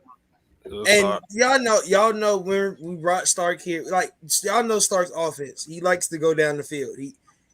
Arthur Smith doesn't like Mike has been saying. He might. I don't want to say we get rid of Calvin Ridley. I don't think we get rid of Calvin Ridley. I don't think he gets the big contract though, and I think he starts looking other places if he doesn't get that contract from Atlanta. Right? Cool. Go do you. You want the money? You go find a system that fits you. We're not, and then I see somebody saying we blame Ridley. We're not blaming Ridley for the loss. We're talking about that Ridley has not and can't catch a ball at this point in his career. I don't know what happened. He dropped like 3 passes. Mind you, he had the ball in his hand. I forgot which play it was. He had the ball in his hands. He falls to the ground, drops it. He gets another one. He falls to the ground and drops it. He gets another one. He falls to the ground. Like every time he got hit, he dropped the ball. And I'm like, bro, you can't hold on to the ball. Like, is that not your job? If you get hit, you gotta hold on to the ball. So it's just like I don't know, man. It's you have to really and truly like you gotta figure out a way. And hold on. Did somebody say that we blaming Ridley for the loss? Yeah. Nah. I'm not blaming that man on the loss, but I will say this: like, if you notice, Ridley has literally had drive killing drops. Not just some like literally like third down plays and like he literally are dropping the pass. Those are drive killing drops, especially if they getting you dead in your hands. Strong arm, strong hand that thing and bring it in. Period. Point blank. Strong handed, bring it in. Like one of the drops on a deep pass that he caught, like he got a PI call for it, but he caught it and let his knee kick it out of his hand. How you do that? Yep. He think he Keanu Neal now versus the Eagles 17. Lord Jesus.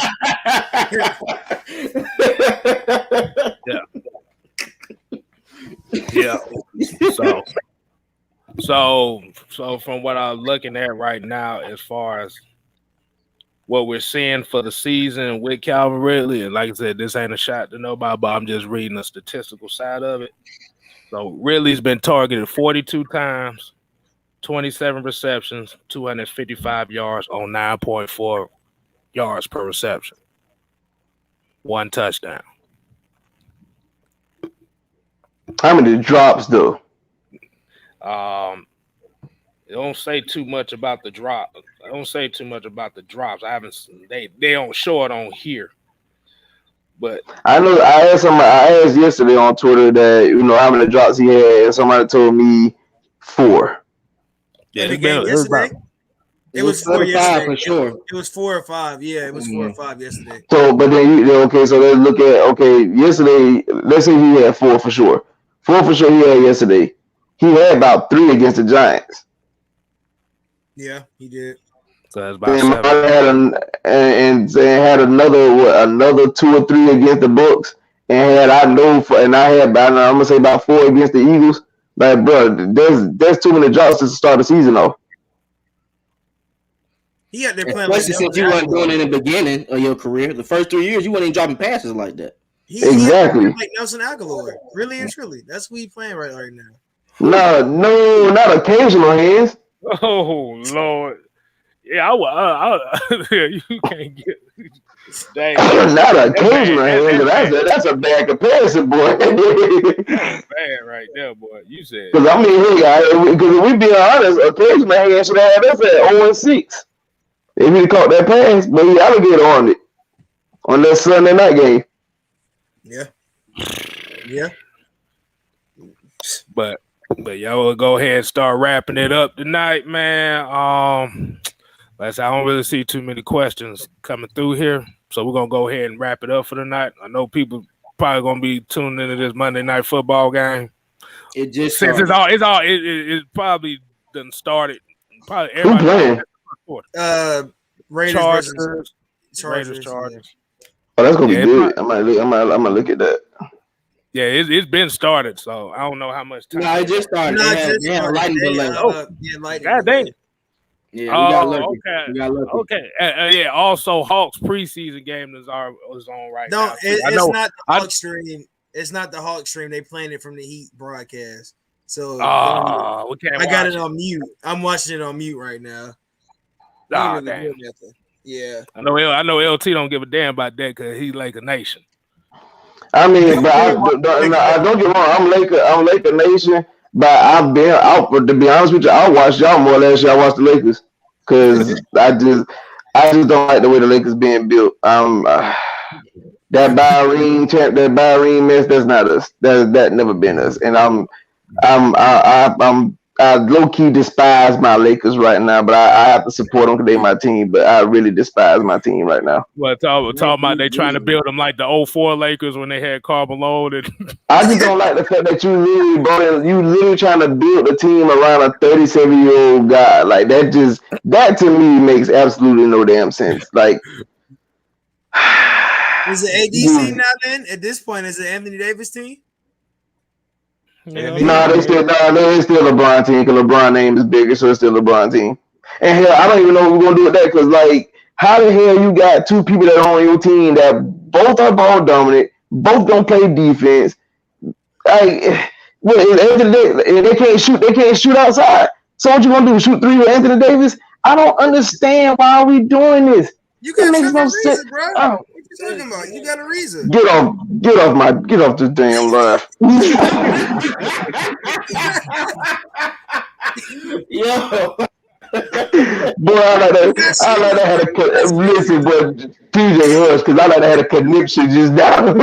I like to have a connection. You talking about a Trevor Reason, boy? I like to have a connection on this line right now. You talking about 2010 reason? Exactly. We in 2021.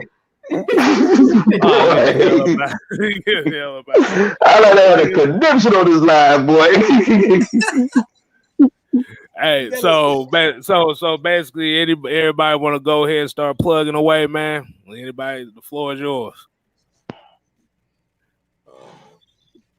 I'll go. I mean, if you want to find, okay, go ahead, TJ. You go track, because I think mine's gonna be longer than yours, so you can. Yeah, I'm about to say, you want to find me? Just find me on Twitter at wordplay_kid26. So, you know, for good football takes and funny knowledge and good knowledge, I'm your man. I'm pretty much the historian of the group, you know, and whatnot. So anything you want to know, just ask. Yeah. Okay. Cook's on this team. Wow. Yeah. No, that's a game ball. Sorry. My bad. I'm sorry. I forgot. You want to go twist it? You want to go? You want me to go? I can go. No, you good. I'm looking at Cooks. My fault. Yeah, so you can find me over at Feed the Sports. If you want to go on YouTube, Forever I Love Atlanta Sports Podcast. Come over there. We talking everything Atlanta. If you're a hockey fan, we're doing the Gladiators media day, so we'll get some film from that. Be able to talk to you guys about that. But other than that, Friday Night Jackpot is I do Friday and Saturdays on Feela. Well, actually, I do most of the whole week, but Friday and Saturdays, Friday Night Jackpot, that is my my money line show for college football. All my betting and all of that stuff, I do that on Friday night. And then Saturday night is my college football review, which is basically just me just talking college football about the day. This week is going to be big because we do have Auburn versus Georgia, but we all know what Georgia's going to do. So, and Georgia Tech is a disappointment. I'm just done with Georgia Tech for this year, Kstylzz. I'm sorry. Lord, really? We still gonna beat y'all by 3 though, so don't worry about that. You can be disappointed all you want. He's sticking to that. At the end of the year. But you beat Georgia by 3, but I don't even want to see them in the damn SEC championship. They should be playing just off that alone. And we in Atlanta. We don't lose in Atlanta, and that's the crazy part. We playing them in Atlanta, so. Well, we can play at Athens. I don't give a damn. Y'all still losing by 3. Oh man, but yeah, that's it for me. Follow me on Twitter at CallOnTyrone ATL. And that's it. Or you can follow me on Facebook. It's TJ Monday. It'll be my pretty face. So he I know he's waiting for it. He waiting for it. I'm about to say, boy, he done turned into the ghost of Christmas past up there, boy. What's going on? them lights cut off, man. These bright lights over here, baby. Okay. I hear you. Well, go ahead, plug away. What you got for him, man? Appreciate Kstylzz, appreciate Mad Mike, appreciate LT, call Tyrone for putting me on, letting me on for this show. Shouts out to all the fans that show love on the show. We had almost 150 people in here tonight. You can follow me, subscribe, everything Twisted Torch TV. So if y'all want to holler at Twisted, subscribe and follow me, Twisted Torch TV, all social media platforms. Okay, definitely one love. What you got for him, Mike? What you got for him? Oh, everybody went go. Oh, my bad. No, I ain't went yet. I'm about to say slow jam just went. He said you want some Marvin Gaye, Luther Vandross, little Anita. Let this party off right.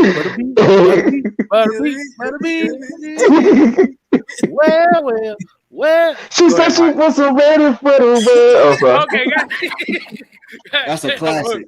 That's classic though. What you got for him, Mike? No, just continue to support everybody, man. Everybody links will be in the description. So you guys continue to support everybody. I'll just continue to reiterate this is that LT is probably one of the most pitiest son of a bitches alive. What are we doing? He know exactly why. Oh Lord. You know exactly why. But at the end of the day, man, y'all continue to support us like y'all always have been. Atlanta Falcons Nation, we're on our quest to what are we? Almost 2K. All right, we getting close to 2K. So you guys continue to support us at Atlanta Falcons Nation. I'll be dropping that video from LT that he posts on Twitter. I will be dropping that real soon. Also, if you continue to, if you feel like you have what it takes, Friday nights, I'm about to say Friday night SmackDown, but Friday Night Madness is for you guys. So if you guys want to come in and talk your stuff, all right? Whatever you know. Do you know football? Do you feel like you got some talent?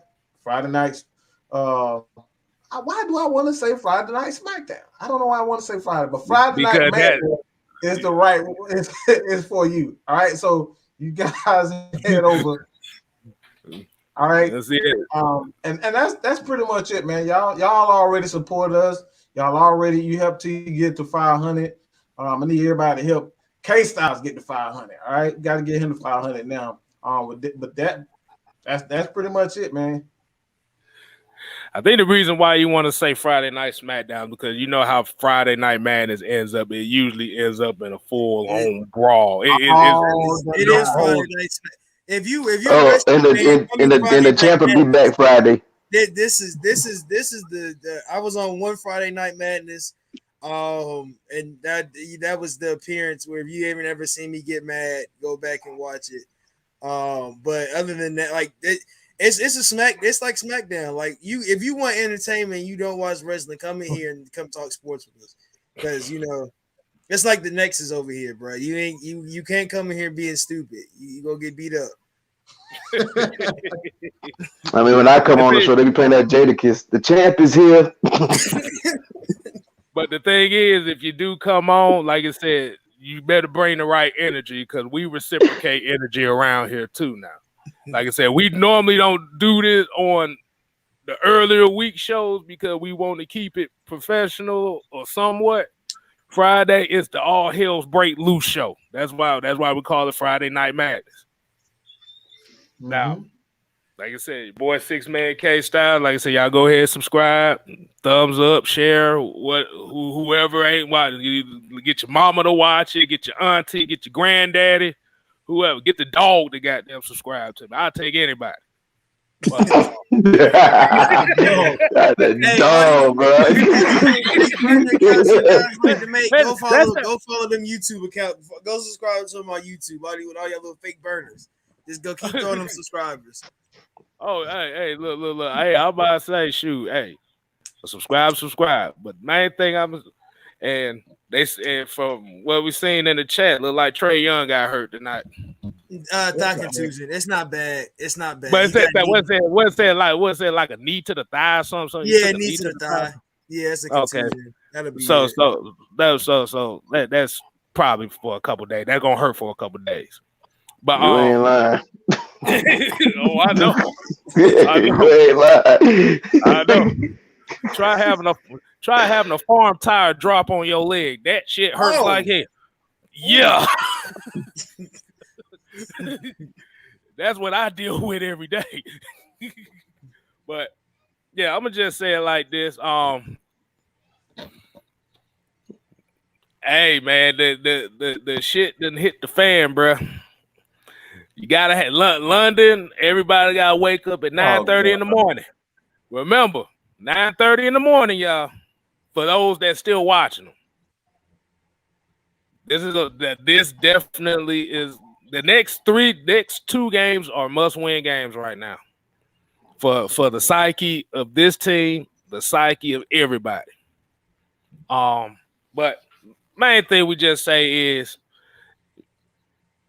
if a lot of people got a lot to say about what we talk about and how we say it, this is why we say Friday Night Madness is open for you, because like it's easy to talk trash. It's easy to talk trash in the chat. But if we see it, and we invite you to come on, you better show that same energy. Because if you don't, these people gonna let you know. Don't be scared.